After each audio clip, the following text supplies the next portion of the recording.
Hello everyone, good morning. আজকে সকালে দেখি ঝলমলিয়ে রোদ উঠেছে। ভাবলাম বিছানা চাদর বালিশের কভারগুলো ধুয়ে দিই। আধ এক ঘন্টা আগে ভিজিয়ে রেখে দিচ্ছি, পরে এক ফাঁকে গিয়ে কাছাকাছি করে ধুয়ে নিব।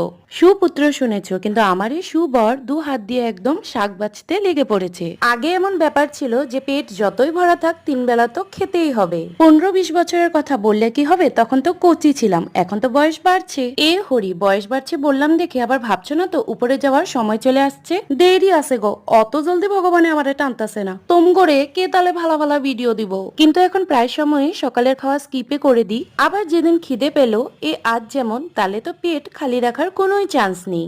চাকচাক করে আলু কেটে কড়াই ধোয়া ধোয়া গরম তেলে একটা, দুটা, তিনটা, একসাথে 5টা দিয়ে ক্রিস্পি ক্রিস্পি করে ভেজে তুলে নিলাম। তারপর আর কি, না লেফট না রাইট, স্ট্রেট থালায় দেখে ঠুস ঠুস করে ঠুসিয়ে নিলাম। ধন্যবাদ যারা ভিডিওটা দেখলে।